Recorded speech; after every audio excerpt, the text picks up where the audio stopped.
Every day there is a forgetting, and every moment there is the possibility of remembering.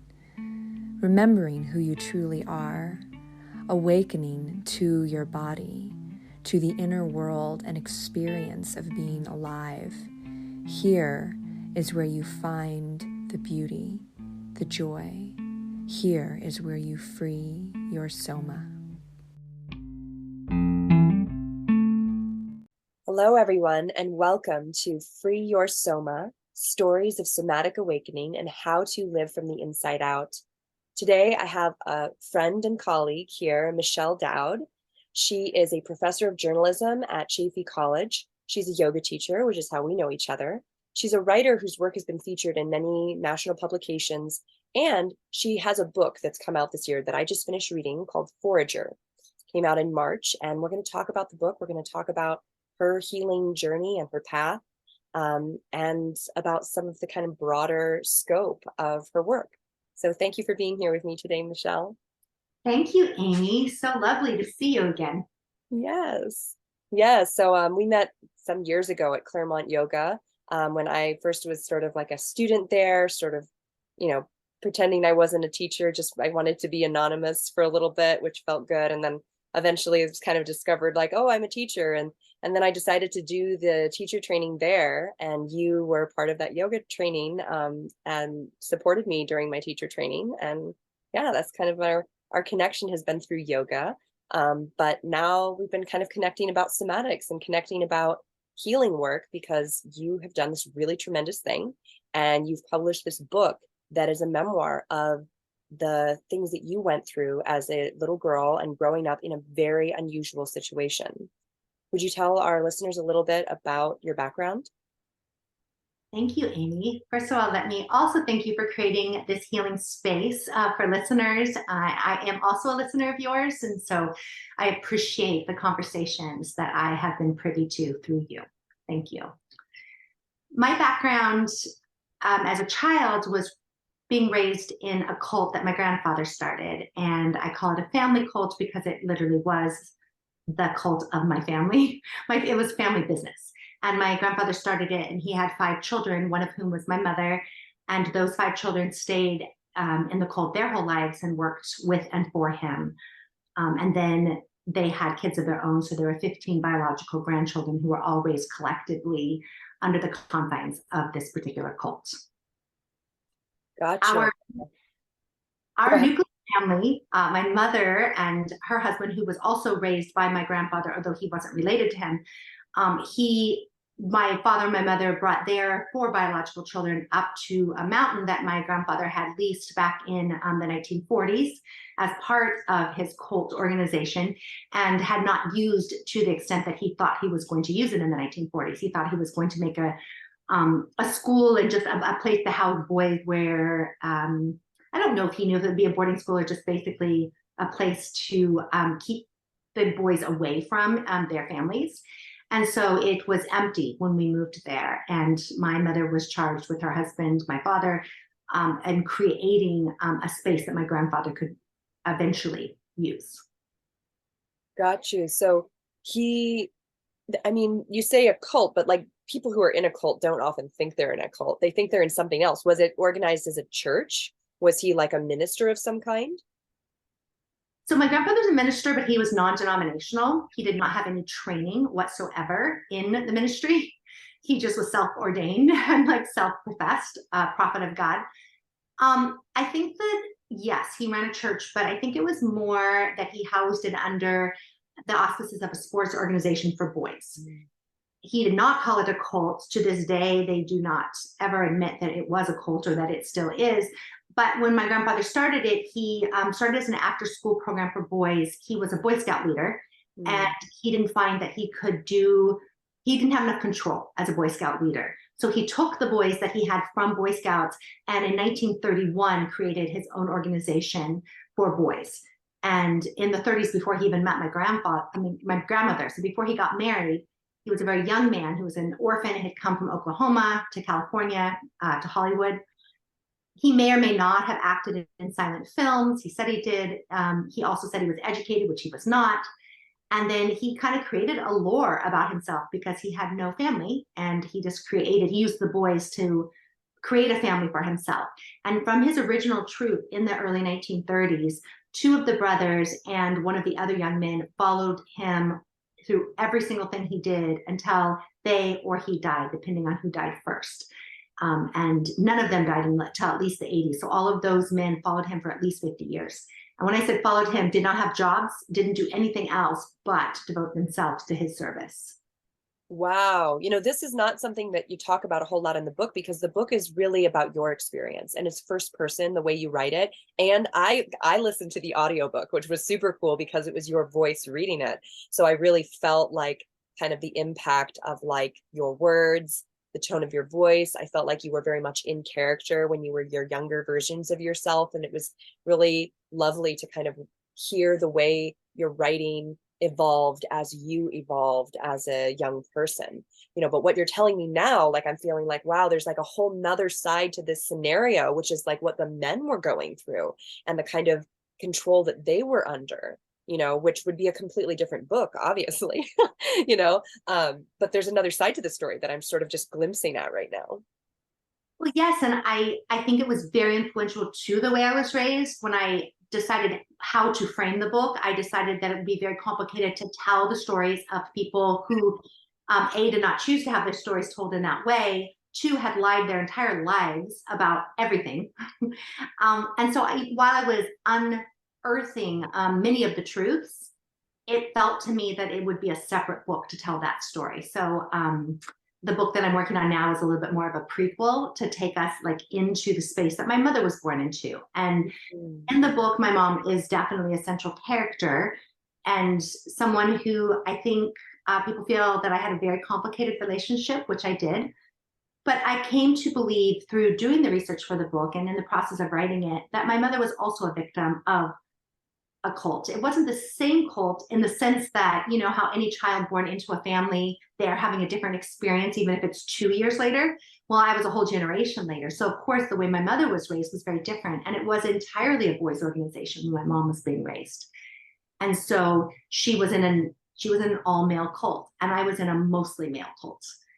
And so for me to understand the way that men were treated was really the only experience that I had. And my father did try to treat all of us. He had 4 children, 3 of whom were girls, all of us as boys, because that was his only experience with being a person.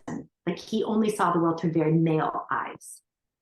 Gotcha. Yes. And that's really clear in the book as you're kind of talking about the things that you're raised believing about your body and about being a woman, that it's from a very specific kind of male perspective that really is about detaching you from your nature and your body, and more about control than anything else, more about being subservient and having the control of you and who you are outside of you, that it's you're there and living there to serve others, specifically men, as being the kind of the construct in which you were raised in. And it's quite intense, especially since, in modern times, as we're listening to this, it sounds, kind of archaic and like, whoa, hey, we've already, moved on from that. But you're kind of reminding all of us that it's really not that far in our past that this was the reality of how people were raised, and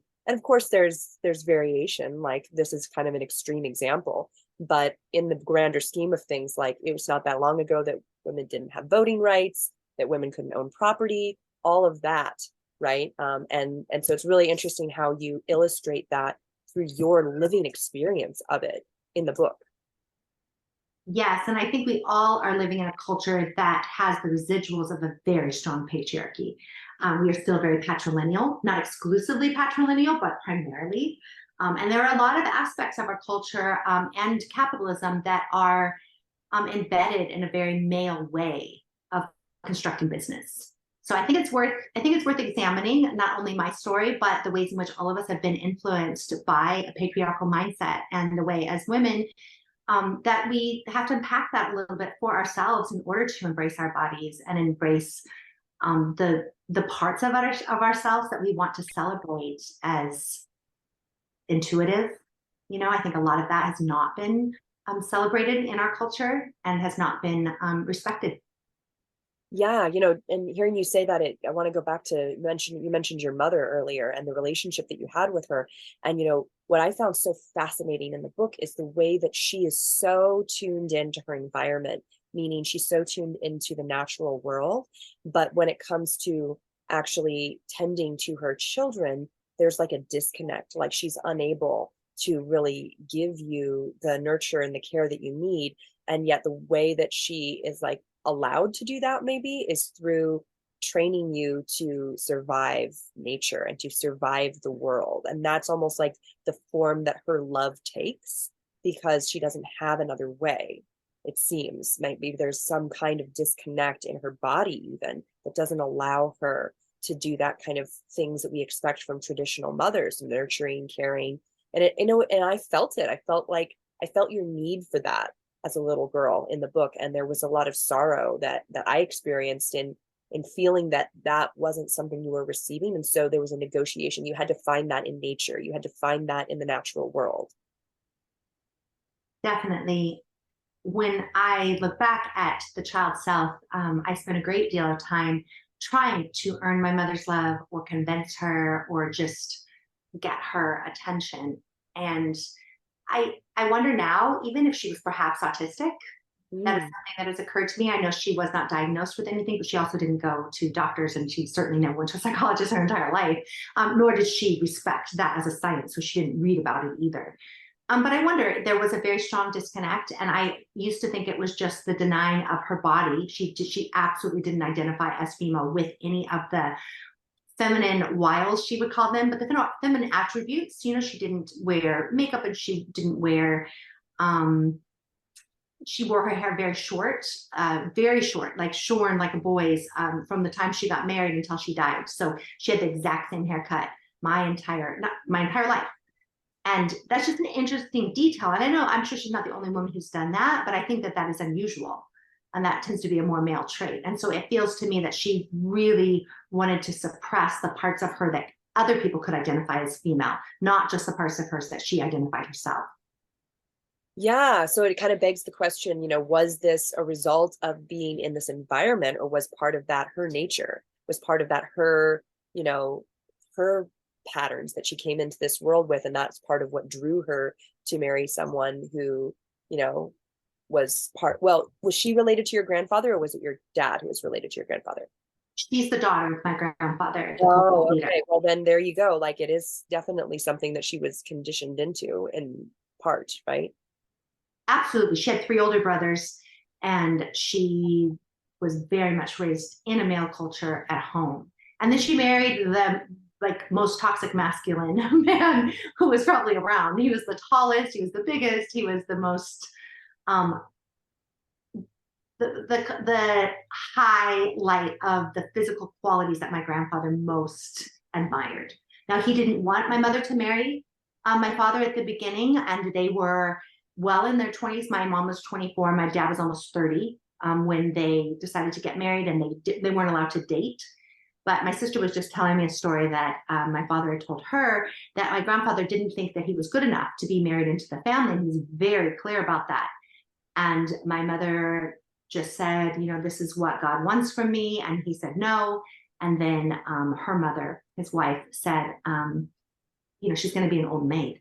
Like, she's, you know, because of that era in the 60s, 24 was pretty old for not having ever, you know, been with a boy in any way. And so it was my grandfather who listened to my grandmother and just said, all right, then she can go ahead and get married. So it was definitely something that was not, there was no, I don't know, softness about the marriage, and there was no softness about the family. That was something that my father was always trying to prove himself to his father-in-law, and he was always trying to prove himself to the organization that he was good enough to be married into it.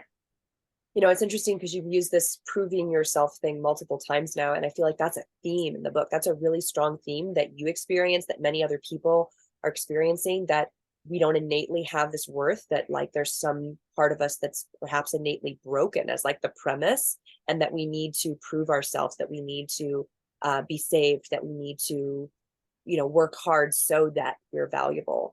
And that comes up a lot with your mentality in the book. And I think that's like I said, a broad theme that goes on within this cult, is that you have to earn respect, right? Which is a very different idea than, say, other, the religious philosophies out there that say simply by existing, you are innately valuable, right? Would you say a little bit about that?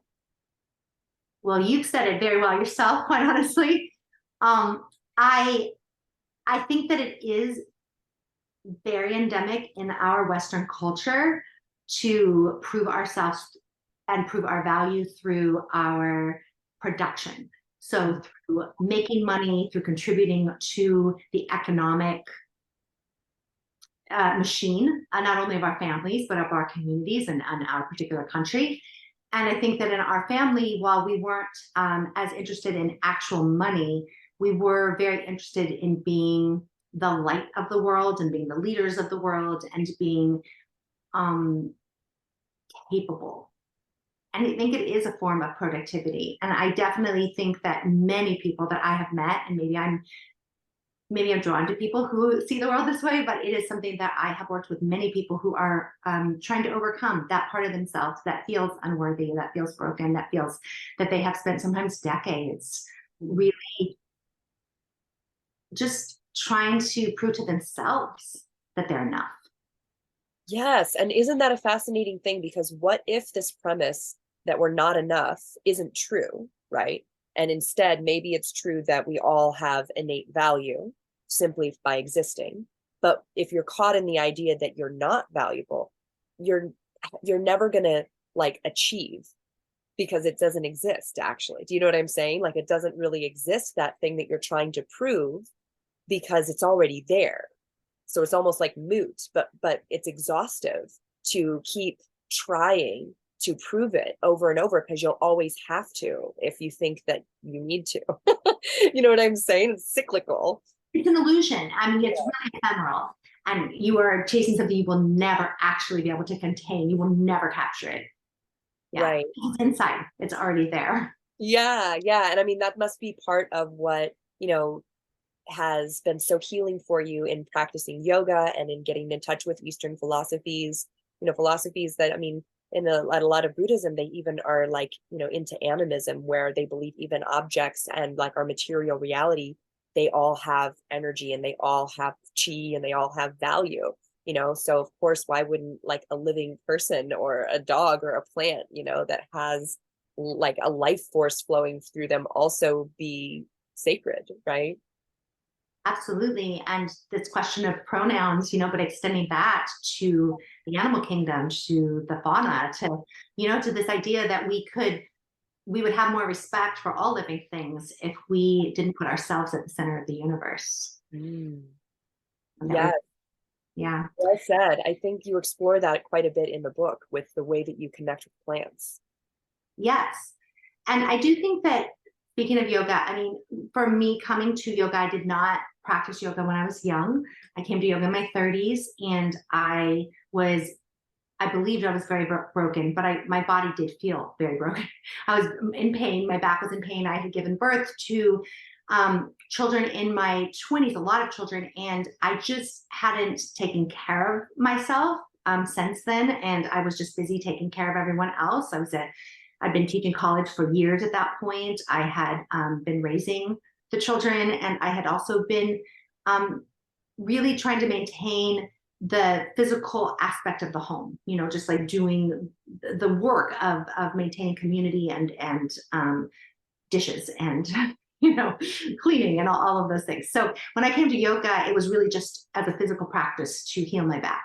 And I think many people come to the practice from that mindset, and then they find that other parts of themselves start opening up. So I've told this story in writing, but the short version is I could not stay in Shavasana for literally years when I started practicing yoga. I started practicing at LA Fitness. I just practiced at a gym once a week, and a yoga teacher who now teaches with me at the yoga studio, she would start Shavasana, and I would just tell her that I had to leave early. I think I told her the first time and then just never mentioned it again. I just roll up my mat and leave before anybody went into Shavasana. And I just couldn't imagine lying still. I really didn't think I had the time in my life to do that. And I think Shavasana at the gym is it was a 1 hour class, was probably 3 minutes, but I couldn't be bothered to slow down for 3 minutes. And the very first time I did it, and I really stayed for that Shavasana, it was so much worse than I thought. I just started crying. I went to the car, I was crying, I couldn't drive. It was so emotional for me to sit in silence for 3 minutes. And I just never done it. You know, I hadn't done it since I'd been like abandoned in the hospital.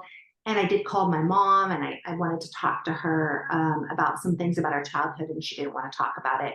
But it just was the opening of me saying, okay, there's something here that does need to be healed. It may not be broken, but it needs to be addressed. And it led me much deeper into the yoga practice. And I had a personal tragedy not too much later than that, and it prompted me to think I should take my yoga practice more seriously. And I committed for a couple of years and then joined a teacher training program while in my 30s that would give me the opportunity to dive deeper into the practice, not because I wanted to teach it, but because I wanted to understand it. And then in the process of doing that, of course, as you said about yourself, you know, you go somewhere and you don't want to be a teacher, but you are a teacher. You know, like I was already a teacher in other places of my life. So our lead instructor had me start teaching before I even finished the program. And he just said, you need to do this. I need you to do this. And so, of course, we often teach best what we most need to learn. And for me, teaching yoga has been a way to really commit to understanding a practice and to meditating, to Eastern philosophy. And it's really difficult to teach something that you don't understand. So I just continue to go deeper and to understand, because there's always more to know. And it's not that we need to know it in order to practice, but the more that we learn, I think the more that we understand about ourselves and the more we accept ourselves fully and the people who come to us. Yeah, well, I think that for me, teaching yoga became an extension of my own practice of yoga, because you start to see yourself in your students, you know, in the ones that are struggling or having a hard time. It reminds you of those moments where you cried on your mat or where you were not able to stay in Savasana, and you feel so much compassion for them. And it's opening up more compassion towards yourself, ultimately, for the times when you're not having a good day on the mat or a good day in general. You know, it's such a compassionate thing to be helping others, especially with their bodies, which is a very intimate realm. And so it definitely feels like it was a natural progression for you in your healing process to get to a space where you were sharing with others and in that way, and opening that door to having some level of authority in this practice, like inviting yourself into a position of authority, like with curiosity. It sounds like you didn't wait to be ready. You just stepped in and started doing it. And it's quite interesting what you said before, because you're in motion a lot in the book. You're going. I think in the hospital, it really, you know, those times when you're in the hospital in the book are one of the only times that you're not in motion. You're not moving. Yes. And I think because those were such painful times, I did not associate rest with peace. I associated rest with suffering. There was a lot of physical pain at the time, but there was also a lot of emotional pain in terms of alienation. But I loved what you said about compassion. It does flow both ways. As you give it, you also receive it, not necessarily from someone, but toward yourself, because yes, we are all connected. So in giving compassion, you are just widening that space inside yourself. And I think that when I was in the hospital, I did not understand compassion. I didn't know how to offer that to myself as someone who needed healing. I thought of myself as someone, I was ashamed because that's how my family felt about me. And my family, meaning my whole extended family from the cult, that it was a way of God punishing me, being sick, and punishing the community I came from for somebody doing something wrong, whether that was me or someone else, depending on whose interpretation. But when you think about illness as a form of punishment, instead of possibly an indication that there's something that needs to be healed or addressed inside of your body, and when you don't have the awareness that the mind-body connection is not, that there is no separation, that they are fully integrated, it's really difficult, if you believe they're separate, to not suppress whatever it is that your body is trying to tell you. Yes, I was thinking about this earlier, you know, this concept of mind over matter. And we've heard that so many times, and I've started going like, what about matter over mind? Does that make sense? And I'm like, no, not quite. It's like they're the same. Like it's like they're integrated. Mind is matter, matter is mind. So there's not a hierarchy there. But when we think that we can control our bodies, for example, with our minds, then that opens the door to like other people being able to control our bodies, or that God can control our bodies, versus, I guess a more integrated view would say that our bodies are part of God.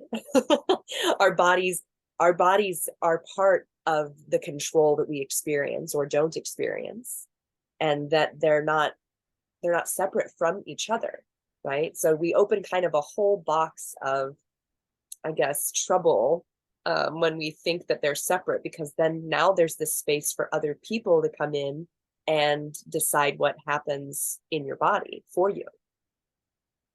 Yeah. Yeah. And one way, there's so many different ways to visualize this, but to think that the spiritual matter, whatever spiritual entity, the chi, the om, the life force, that the prana in all of us, that our body is just a vehicle through which we are experiencing that. And it is during our lifetimes, this vehicle that we are moving through space, but it is whatever it is that unites and ignites us all, flows through all of us at all times. And we share it through our breath, through the inhale and the exhale, and the air that we literally share, not only with other human beings, but with all the plants that literally provide the oxygen as we provide the CO2, and that we are in relationship. And that there is truly an interdependency on this planet, that we like to think, and when I say we, I mean as a species, we behave as if we are dominant, without understanding sometimes that we are interdependent.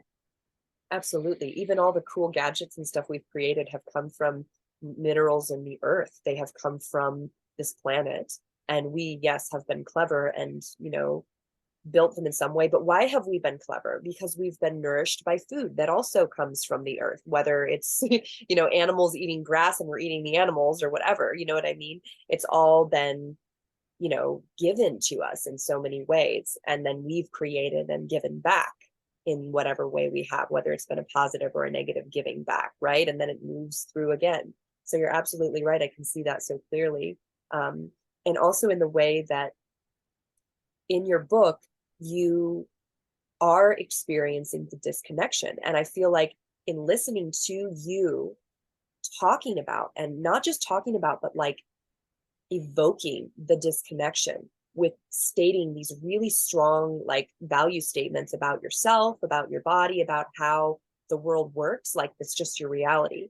It does something to the listener to hear those statements, because I hear it and I go, no, I hear it and I go, oh, I hear it and I have some response to it that basically invites me into challenging that like belief that you were holding, because I feel that's not true. So I thought it was a really interesting technique, because there's many ways to write a memoir, obviously, and not everybody chooses to channel their former selves. Sometimes people are writing with this higher perspective of like who they are now, looking back on that and, taking it apart. But you really take us there. You take us there, and it's still very effective in showing you, the opposite of what you're saying. It's showing us that there's a different way, and you do it through showing us the thing that doesn't work. That's a wonderful way to put it. And yes, it was very intentional to take the reader or the listener on an experience with me, because at the time I could only see the aspects that were told or shown to me, and I did not have all the pieces. I certainly didn't have outside knowledge, but I also didn't have knowledge of myself. And I think most of us have gone through periods of time where we are working with very fragmented aspects of reality. They might be true, but they're only one piece of something much larger. And I would imagine that we are still working with only pieces of a much larger picture that we are unable to fully envision. But knowing that can help us understand the place that we are right now as being on a journey. When a little bit of cliche here, but you know, that it's not, that it's the journey, not the destination, right? That is our experience, and that we are just on this part of the path, and that it will open up. And just as we may be more enlightened than we were 10 years ago, hopefully we can look back and cringe a little at our former selves, that there will be a time that we are more enlightened than we are now. And yeah, so just appreciating where we are in any given moment, and then also reminding ourselves that we don't have all the answers. And I loved being back, and that girl, it was difficult to be back inside of her, but also knowing that she was looking for answers that she didn't yet have. And I think that it is okay to sit in the questions now as well. I don't know all the answers now. I feel that I know more than I did then, but I'm still, you know, a product of a human on this planet that is influenced by all sorts of factors, and many of which are unformed and unavailable to me at present. Yes. And I think that even in the way that you kind of close, and, you know, because then, you know, towards the end of the book, I won't spoil it for anybody, but you're a grown up, you're an adult, and you kind of give us like a little bit of like a, what's it called at the end, like the last part where there's the epilogue, yes, where you kind of give us like this window into like what happened next, right?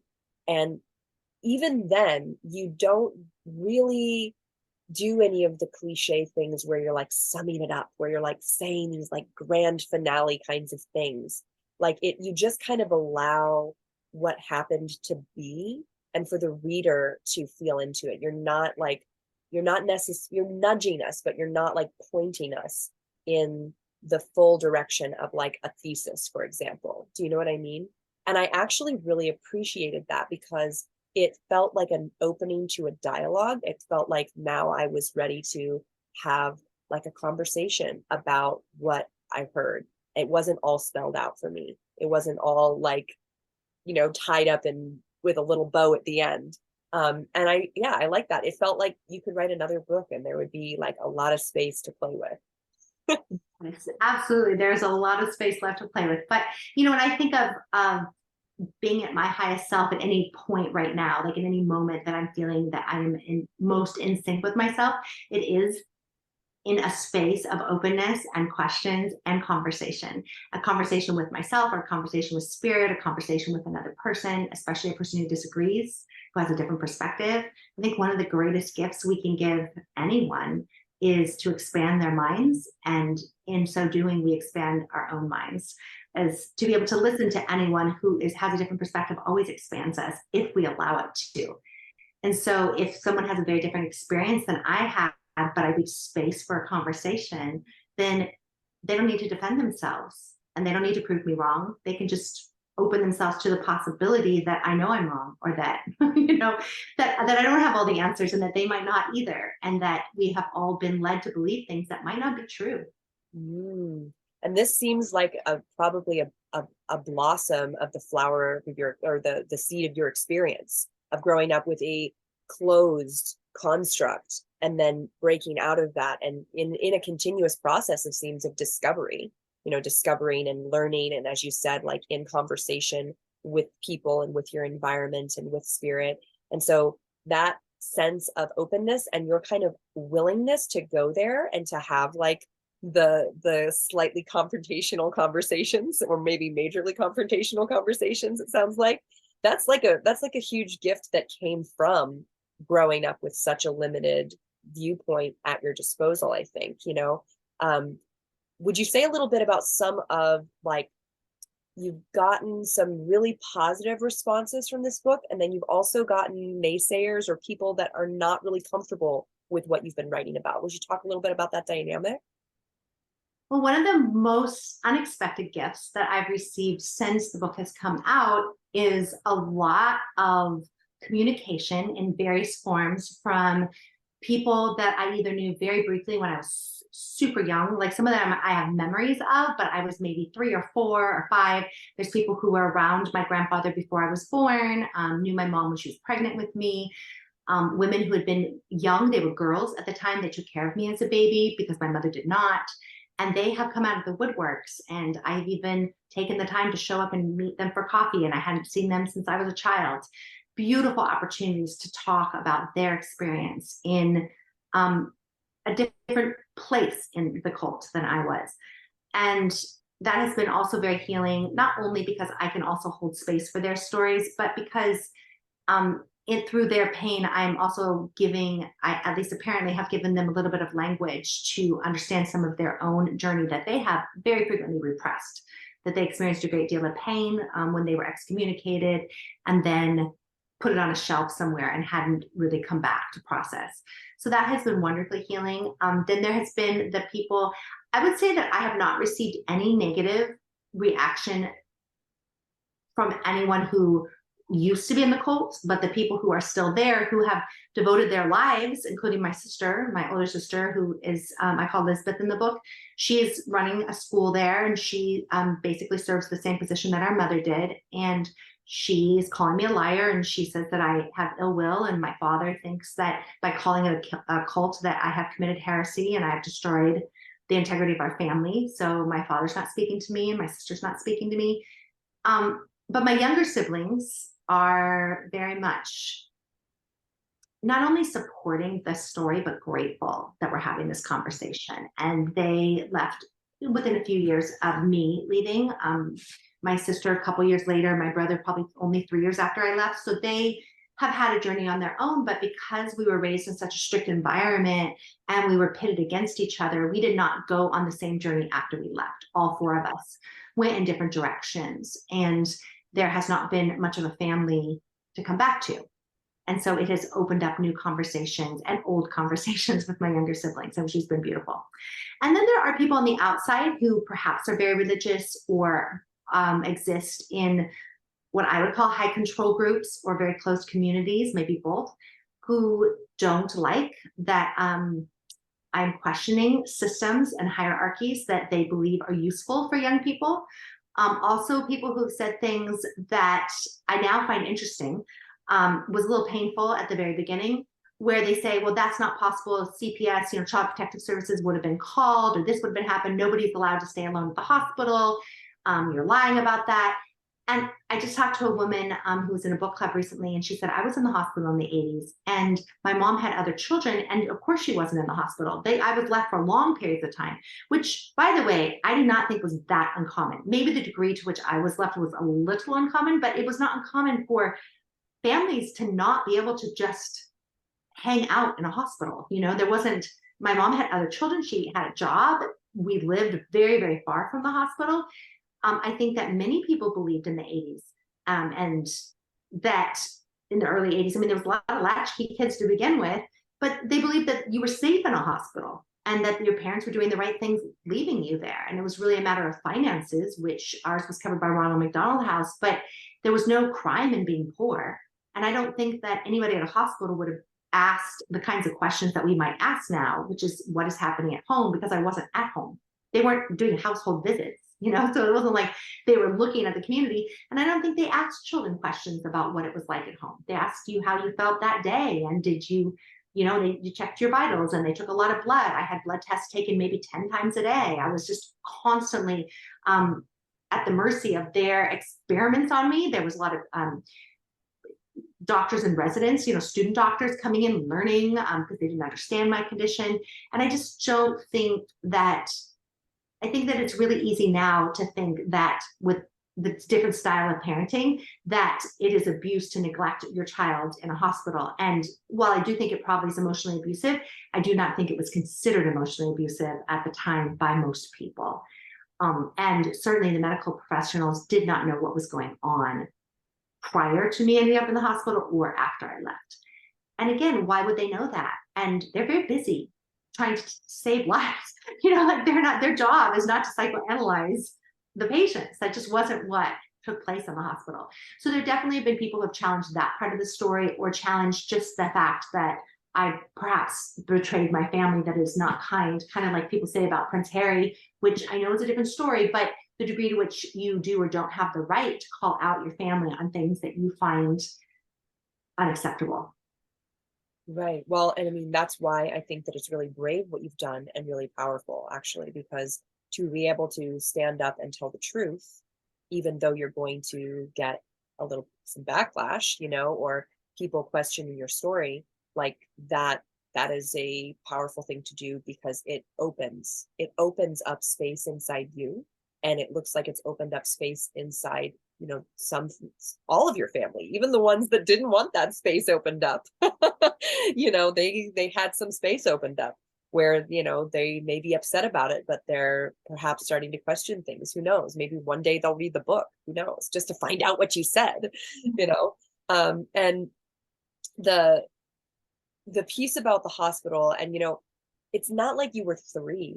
I think especially in like the 80s, there was this attitude of like, once your kid is like 7 or 8, like they're pretty much fine. And I mean, even in the 90s, I grew up in the 90s, like I, remember being like home alone at like 8 with my brother when he was like 6, like while my mom ran to the store, like that was normal, and when I wanted to like walk down to, the park or something at 8, my mother was fine with that, So I think it's a different world, and I didn't even question that. Growing up in the 90s, for me, I didn't even question that. I thought that it seemed sad to me. It seemed sad, but it didn't seem unbelievable at all. So I'm surprised to hear that there's people who are thinking that that's a dramatization or something.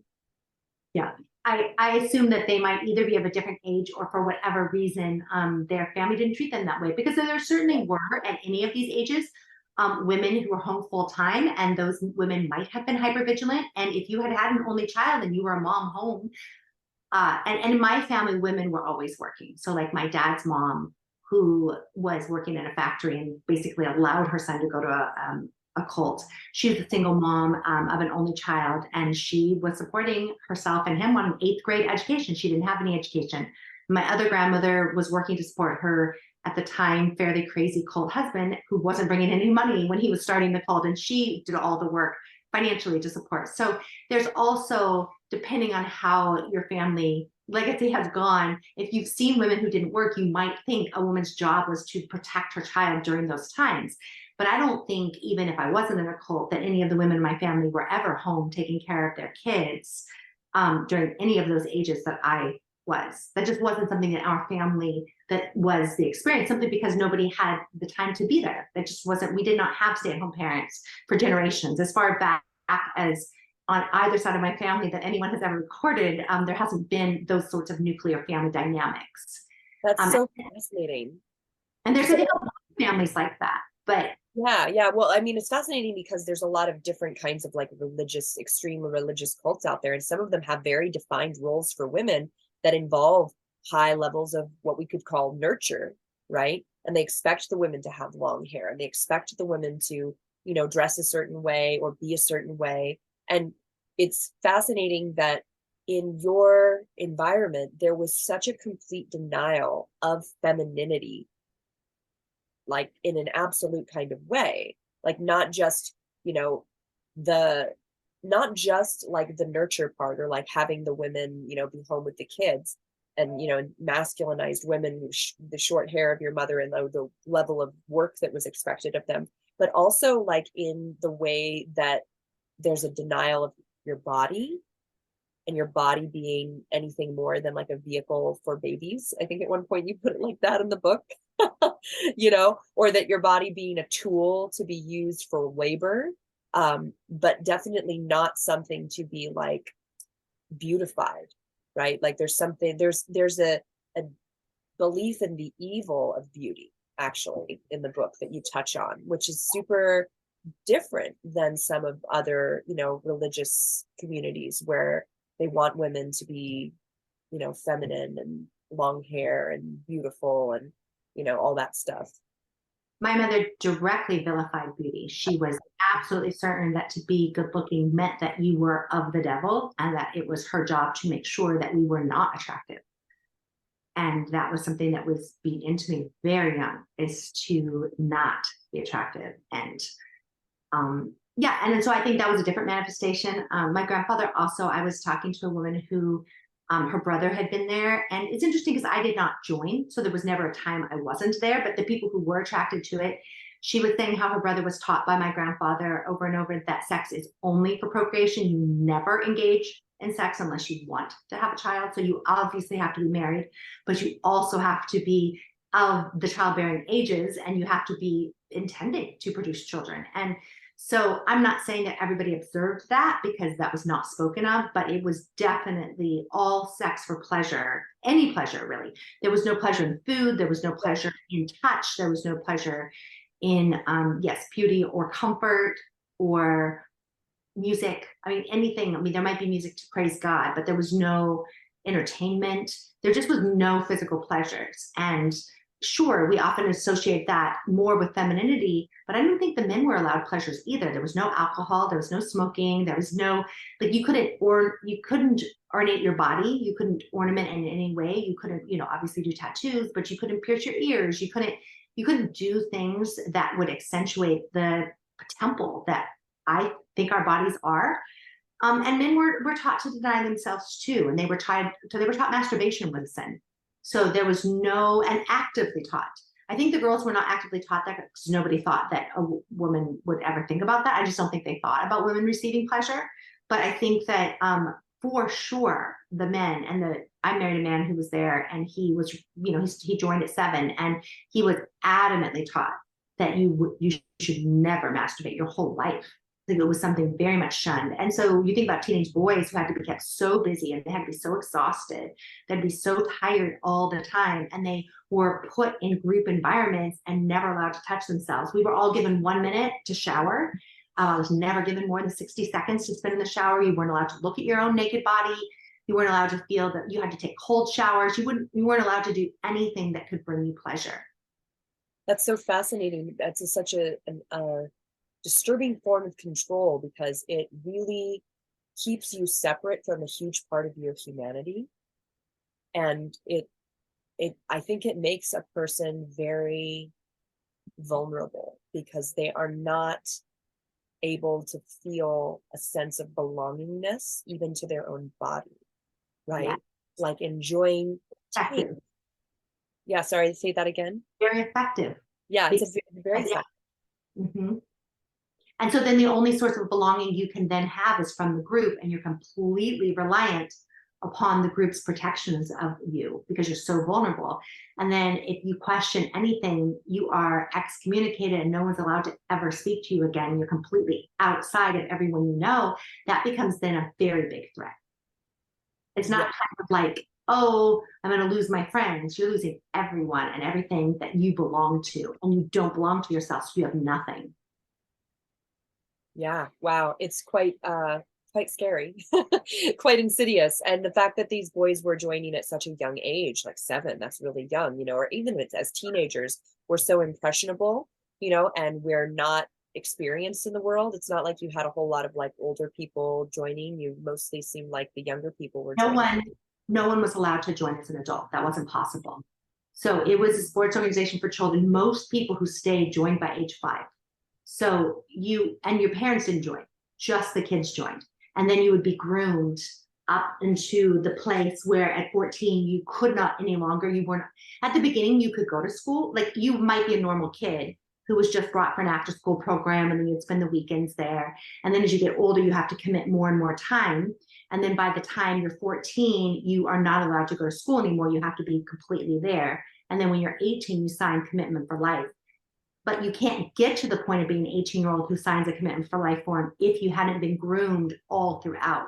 Right. I personally don't know anyone who stayed there, who became a leader there, who wasn't there by the age of 6 or 7. You know, the boy that I talk about in the book, whose name is Luke, he joined the organization at 6 years old. The man I married joined at 7. These boys and these men were there from just, yeah, and they had single moms, or they had, you know, just in situations where they needed somewhere to be. And then they were groomed up in this very specific way. The boys were trained to be brutal to each other and to girls. And if you weren't willing to do that, or couldn't do that, or your family didn't like what you were becoming, either the family pulled you out or you pulled yourself out at very young ages. So maybe you wouldn't have been very hurt by the organization. It's only the people who bought into the system who continue to be there and to continue to get the indoctrination, the mind control, which is really insidious. So there were families who pulled out their kids at ages 11 or 12 because they were like, this is too much, whatever, this is like, there's something wrong with this place.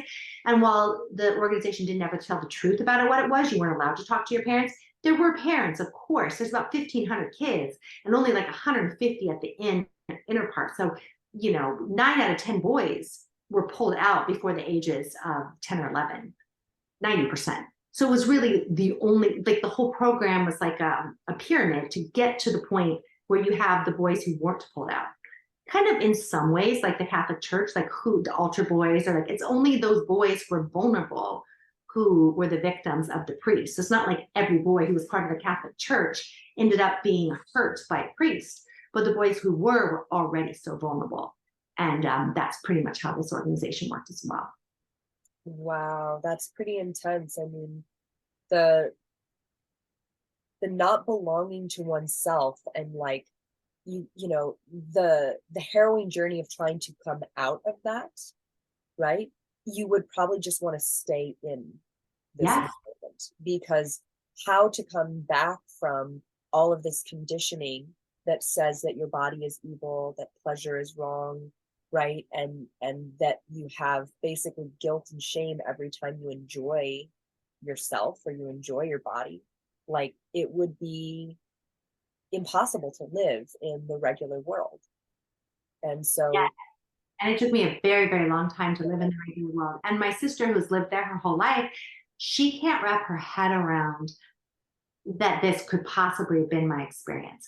I don't know how much of the book she read, but the part, I know she read some. And I know my father, he said out loud to me when I tried to help prepare him months before the book came out, Dad, I'm working on this book. It's going to be uncomfortable. We can talk about it. I tried to have all those conversations with him.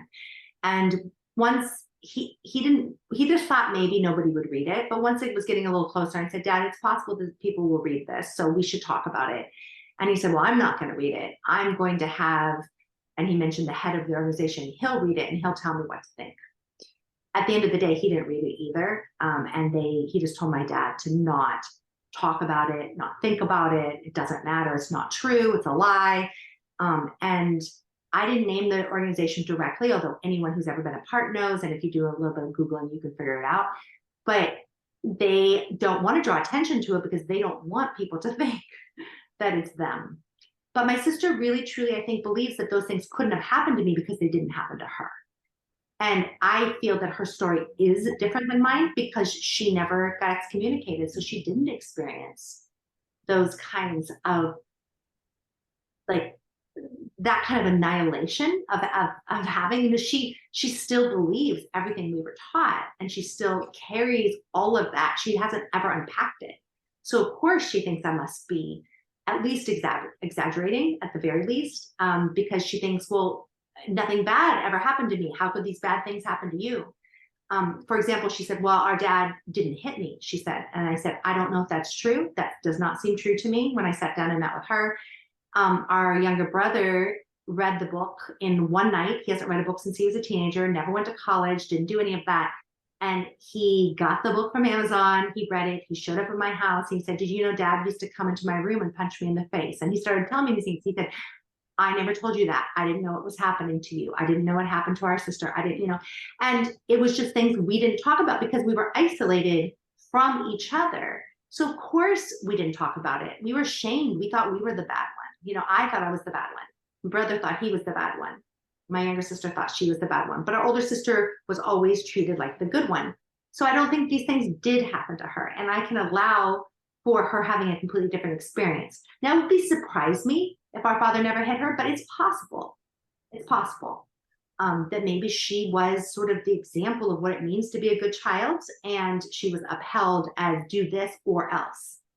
It's hard for me to say, but it's not, her story is not mine to tell, Right. And just because she wasn't hit and you were, it doesn't change that much, really. It doesn't change that much about the book or about the truth. It doesn't make it, to me, it doesn't make your story any less believable that she had a different experience. So, Absolutely. And I did ask her when I sat down with her before the book came out, I said, you do remember hitting me, right? Like, you hit me a lot.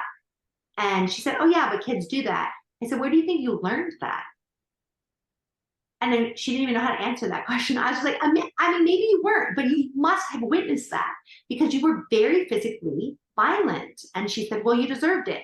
I said, okay, maybe. I mean, I'm sure I was annoying. That's not the point. The point is, do you ever remember me hitting you back? And she said, no.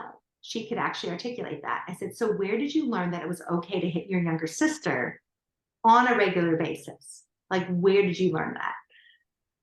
So I don't know, I feel like most parents would tell you not to do that as an older sister, right?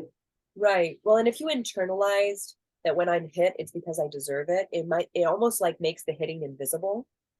Yeah. You're like, oh, I deserved that. That's, like I accept it. And it's only when we feel like it's unjust, there's a little part of us that's like, I didn't deserve that. Why did that happen to me? I'm hurt. I'm upset about it.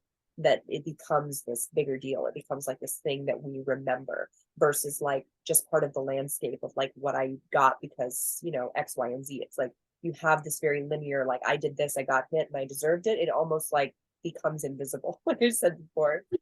And that happened to me in my adult life when I was victims of domestic violence. And I just truly just didn't really question it. And it wasn't until I got beat up pretty bad with broken bones that I went to a therapist and really started to have to ask myself, why is this happening to me? I mean, I didn't believe I deserved it, but I was like, this isn't happening to other women that I know, who are professionals, who are, like, I don't know why this is happening to me. And I had to then really do the work to realize that I wasn't intentionally putting myself in these positions, but I just didn't think that I was perhaps worthy of respect, even as a fully grown adult after I had children. And, I just didn't, I was just used to it. And I just hadn't really unpacked all that yet. Yes. And it's fascinating, this idea of habituation in our nervous system, because I think of that when you're speaking of this, like we get used to what we're used to.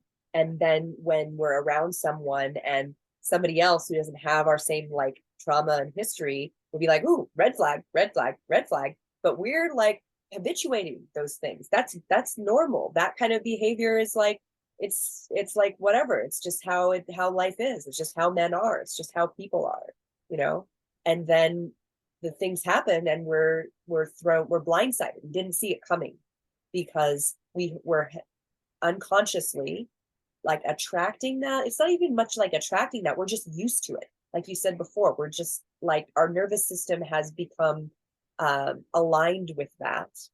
And so we don't notice and move our bodies out of the way of the danger in the time that, we should. Our timing with it is off. We probably figure that out, after it's already happened, or even a month or a year or 2 years after it already happened, as we shift into a different perception, right? We don't know how to move ourselves out of the way. I love how you said that. Like not only this, but of unkind words, or of maybe even being asked or required to do work that is not just. And we might just not question it, and we might just continue to work ourselves past the point of not only comfort, but we might put our own health in jeopardy because we don't move ourselves away from the expectations that our bodies do not belong to us. Yes. Getting kind of deeper into that concept that is so much part of your experience as a child, and in this book, the vilification of beauty, the way that you are not connected to your body is not your friend, it's your foe in very many ways, and you're really fighting your own physical development as you grow into womanhood. And then kind of flashing forward to like the woman that you are now and where you've arrived. Tell us a little bit about what it's been like to slowly come back into your body. I mean, through yoga, but what other things have also helped you? Obviously therapy. I think all the somatic experiences have been far more important to my healing process than cognitive therapy. I did do cognitive therapy, but if I had not been supplementing it with kinesthetic and somatic practices, I don't know that my body would have shifted its nervous system and its awareness. So, and I have many reasons to believe that. But when I first went to college, I I had an eating disorder. I was bulimic. I was anorexic prior, but I was bulimic. And I didn't have the language for that. And I saw a poster that talked about if you are throwing up, if you're doing, and it was really early on in the 80s where it was becoming just barely part of, I think, contemporary dialogue, like public dialogue. And I saw this flyer and I thought, ooh, I do that. I didn't even know that it was a problem that I did it. And so I went to the workshop, and I remember one of the things that scared me is that all the vomiting could be corrupting my teeth. And I hadn't had dental care, and I had pretty nice teeth without having dental care. And I kind of felt very grateful for that. And I thought, if I'm destroying my teeth and I don't have the money to fix them, that could be a problem. So I was just like listening to things. I thought, oh, maybe this isn't healthy. And I didn't go to group therapy or go to a therapist, but I did listen to all the suggestions. And then I wrote them down and I put myself on a regimen, and I stopped eating everything except for one food. And then I would add a second food. So I started on plain yogurt, plain non-fat yogurt. And that's the only thing I would allow myself to eat because I wouldn't throw it up. It was just something that settled well in my body. And then I added just a little bit of sunflower seeds. And so I would eat, plain yogurt and sunflower seeds. And I would just so that I would never overeat. I couldn't, and I would just bring myself back into the awareness of what food was for, nutrition. And I started thinking about trying to find, and I was eating out of the cafeteria at school, at the dining hall at the time. So I had access to whatever foods they had there, and I didn't have to go buy it. I'd never been to a grocery store. Wasn't raised going to grocery stores. We were just eating off the land, or we had government surplus things that were dropped off. So I just didn't have the experience of knowing how to really ever make choices about what to feed myself. And that has been something that I think I struggle with, honestly, to this day, to some extent. But it was a very good practice for me to start finding out ways to, and I stopped. And I did not have an active eating disorder after that. My daughter has mentioned to me, she's a marriage and family therapist who's done a lot of work. She specializes in disordered eating and working with body image. And she would say to me as an adult, when she's an adult, that she thought perhaps I still had disordered eating, even though I did not think I had eating disorders. I certainly wasn't throwing up and I wasn't starving myself, but she would point out to me, often when you have a great deal of stress, you would all of a sudden get really thin. And I never dieted. And I thought, like, I'm making good choices for myself, but I would sometimes just lose a lot of weight because I wasn't eating because I was so stressed. And then she said, and also you would over exercise when you got stressed. And so she was noticing that she didn't think I demonstrated healthy behaviors towards food. And I think that she's right, but I don't think I understood that at the time. So I think this process of recognizing that it is a journey, and that I thought I was better. I mean, I was better than I used to be, but I thought I was healed in that area of my life. And now I understand that also not receiving pleasure out of food was also a problem, that I wasn't. Yeah. And I didn't know how to balance those things inside my body. And that has been a journey that I have been more committed to in the last 5 years. And I think that through my yoga practice, I learned to see exercise as not something that was just to punish my body or to dominate it, to work off calories or to make myself strong. I think yoga can help you be strong, but it also helps you be flexible and also helps you to listen to your body. And I was exercising in ways that helped me override my body, like to run past the point of pain. And then what you learn from that is pain, you can override pain. You don't need to listen to your body when it gives you pain, which is something they legitimately teach. Like if you're running a marathon, that you work past the pain, right? Like it's not like you stop when your body's in pain. You learn to override that pain. And so yoga helped me understand that was, and for a great deal of time, I stopped exercising except for yoga so that I could listen to my body. And that has been very healing. And then I also think that making better choices for myself in terms of all my relationships, not just romantic relationships, but relationships with people who are also on healing journeys, people who are willing to be mutual in the relationship, to not just dump all of their problems on me, for example, or to expect me to be available on their schedule and or just available because they need something. That was very normal for me. I think I spent most of my adult life, partly also as a teacher, as a mother. My friendships were just based on other people's need of me. And I think I really convinced myself that I was a good person because I was meeting people's needs, and that made me a good friend. And I prided myself in that. And it took me a very long time to recognize that how authentic is a friendship if I'm doing things I don't want all the time. and that I'm not actually being authentic with these people who are engaging with me by even having needs or expressing them or asking for what I want or even setting the boundary of saying no. And that is, I think, a direct consequence of being raised the way I was, that it took me a very long time to recognize that I had the right to also create boundaries on my time and with my emotions.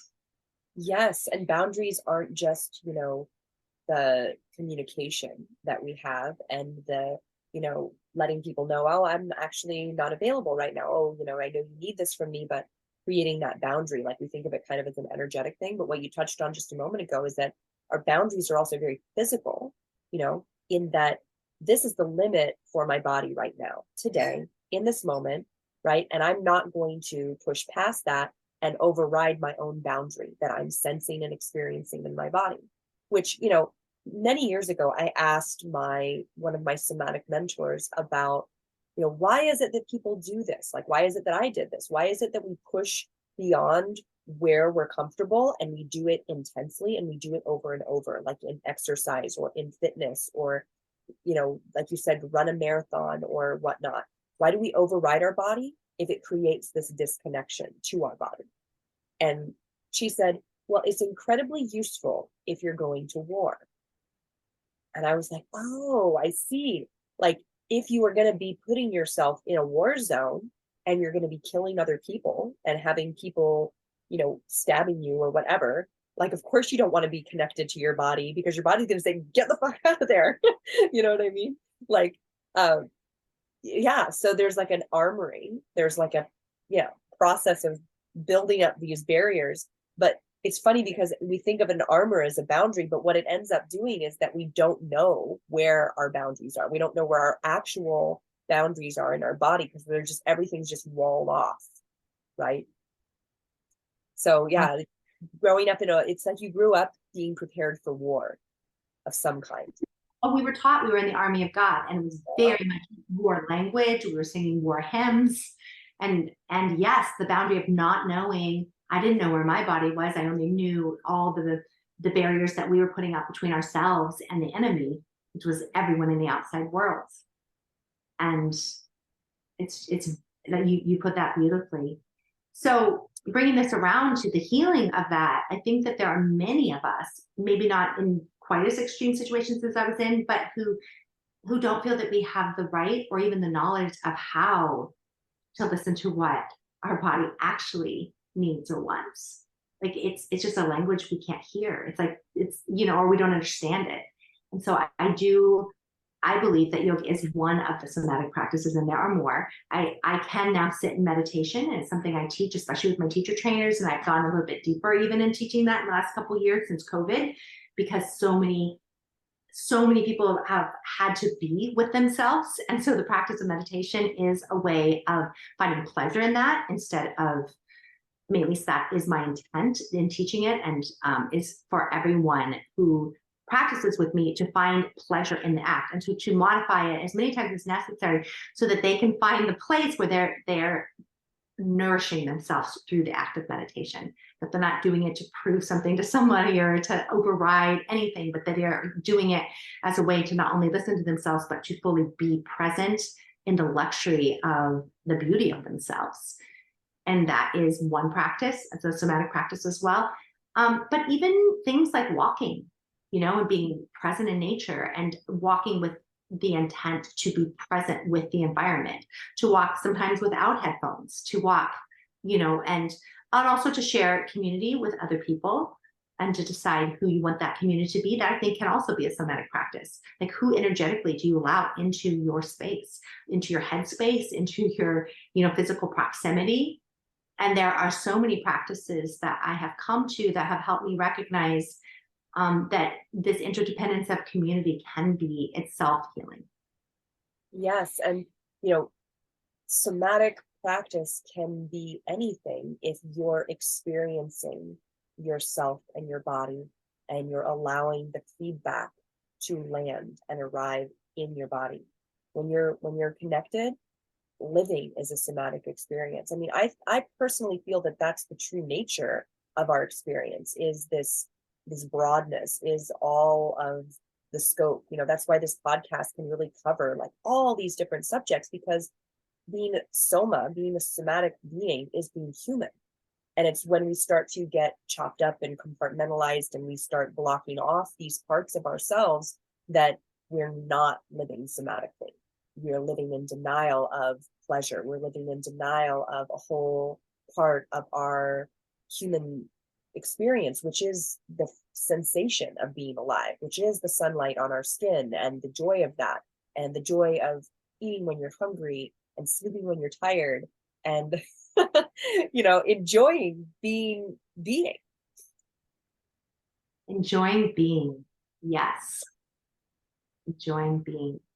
That is not something that I could even imagine a couple of decades ago. And now to be in my body is to enjoy being. Yeah. Well, it's such an amazing book that you've written. I highly recommend to our listeners to get the audiobook if you want to hear Michelle speak it, which is really powerful. You can also find the book on Amazon. Is there something more that you want to say? Like, the last piece I'd like to add here is a little bit, we touched on this, I think, through text messages, how many young women have reached out to you because they have felt that the purity culture stuff that you dealt with, like they can relate to it, like they were impacted by it, whether it's growing up in a religious family or some other kind of situation. Would you speak a little bit about the women who've reached out to you and that conversation? Yeah, so that has been very interesting. We were not, my publisher did not specifically think that young readers were the audience. I actually thought it might appeal to young readers, but they were like, no, it's going to be people who've already really had time to process their own lives, who are going to be interested in thinking about how they became who they are. And in my experience so far, as far as people who are writing to me who are strangers, it has been predominantly young women and women between the ages of 18 and 25. And they are expressing various parts of saying that they have disordered eating or eating disorders, that they were taught to hate their bodies, that they were taught that their bodies belonged to their future husbands. And for example, one young woman was in a particular community, a religious community, where she was asked to read these letters that the boys in her community had written. And the boys had all written letters to anonymous girls, to the girls as a group or whatever, but dear future wife, thank you for keeping yourself pure for me. Thank you for understanding that I don't want used goods. Thank you for respecting your body, etc. But in their own language of like, thank you for respecting me by keeping your body pure. And then she said they were required to write letters to their future husband to say, I am saving my body for you. And how she thought about how it was inculcated into her that her body was not for her own pleasure. Her body was for the service of a future husband, not for someone she knew, but for someone she may someday know, right? And that she was not protecting her body for her own growth, her own emotional respect for herself. It wasn't that. And so she said she really identified with how you don't see your body as yourself, that you're taught to separate yourself, that your mind and body, but basically that your spirit or your soul is separate from your body, but that your body, this purity thing, you must maintain purity, which really means that you can't defile it by letting anyone touch you. And that the whole cult of virginity too, this idea that then when you give yourself to your husband, which by the way, many of these girls had horrible experiences in the process of doing that because they were never in touch with their bodies. And so then at 22 or 23 or 24, whatever responsible age their church thinks that they can get married, they are given a wedding night where they are supposed to hand their body over to some man who they might love, they might have chosen. It depended on who the woman was. But then she is supposed to give her body to this man. And of course, she's not experiencing pleasure in this act because she doesn't know what she's doing and he doesn't know what he's doing. And then after that, what? Like, what happens next? Now he owns her body. Like, she takes his name. She becomes then the product of that new family, but she's not creating the family. She's becoming his family. And so they wrote about how this is a source of deep pain to them, that they can't experience an orgasm. They don't know how to find pleasure in their body. And they'll ask me, how did you find pleasure in your body? What did you do? How did you change? Where did you find this? And we know that the internet has these kind of answers theoretically, right? Because we're all so connected. But, you know, a lot of boys who might really have access to the internet might be watching porn on the internet, but that doesn't mean that they're getting real knowledge about pleasure and connection. And girls are probably, well, I mean, I don't want to say probably, I want to say the ones who wrote to me were saying that they did not know what to do other than to perform. Right. And right. I think that's what you see if you go on the internet and you see pornography, is you see women performing. Yes. You don't see what it's like to experience. And it's not filmed from a female perspective. No.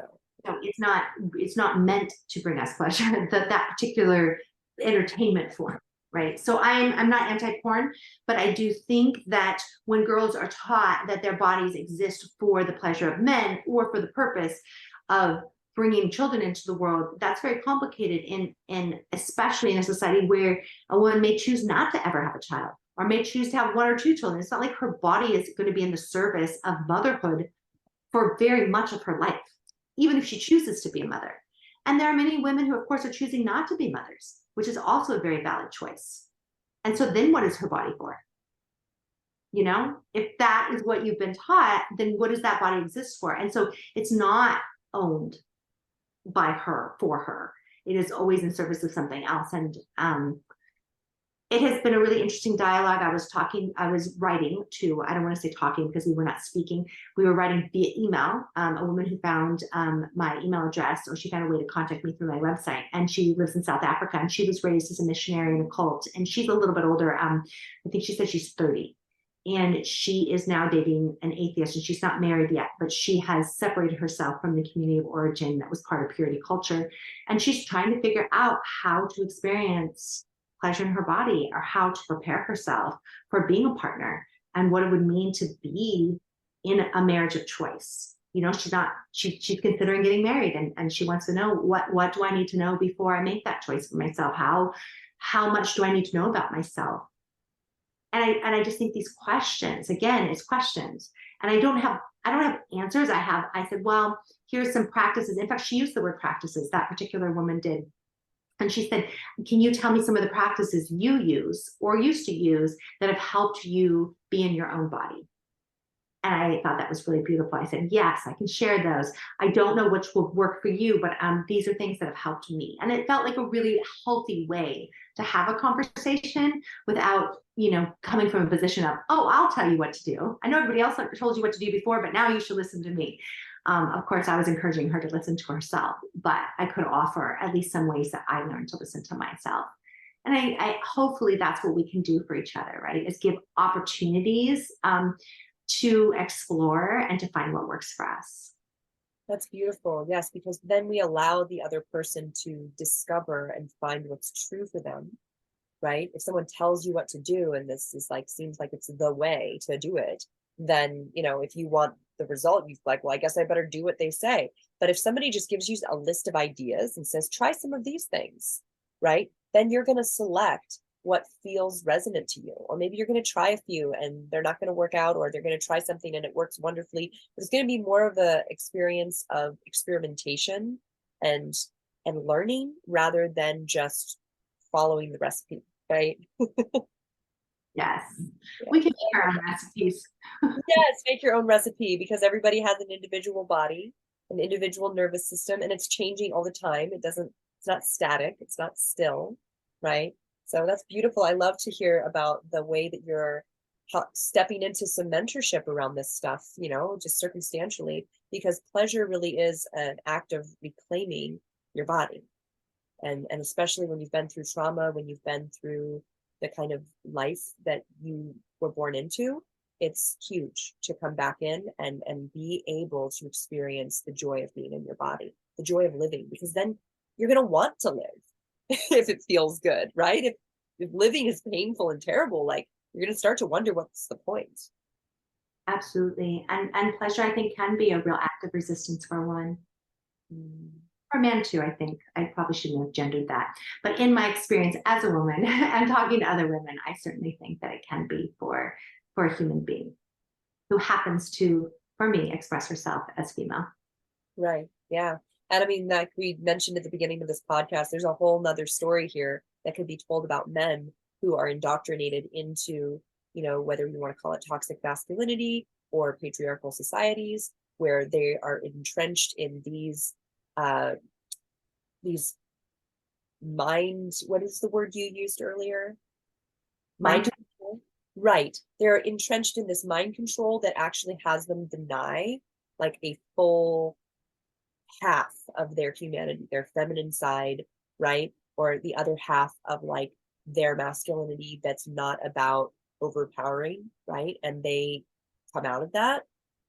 How does that process work for them? How is it similar or different than a process that we've been talking about today that's female, right? There's a whole other side to this story that maybe has in common, I think, the overriding of the body.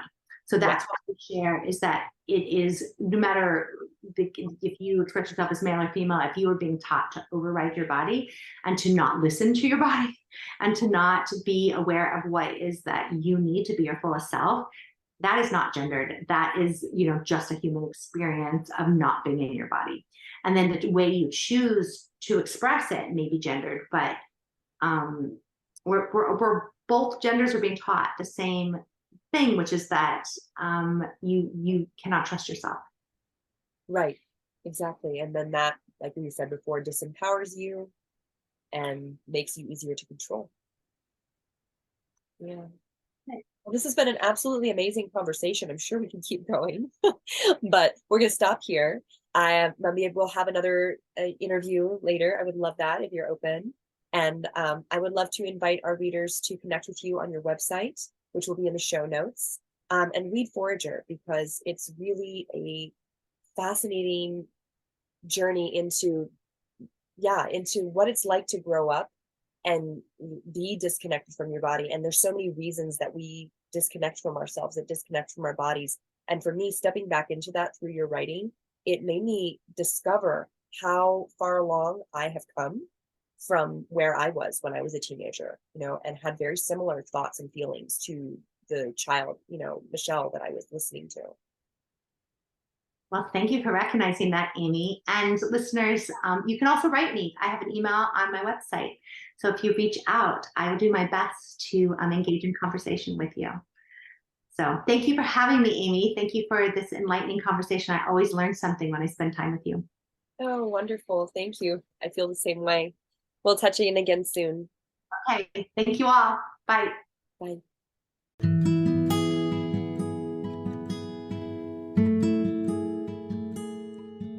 You've been listening to the Free Your Soma podcast. To find out more information about today's guest, check the show notes. And to find out more information about me, Amy Takaya, and the Radiance program, visit www.freeyoursoma.com.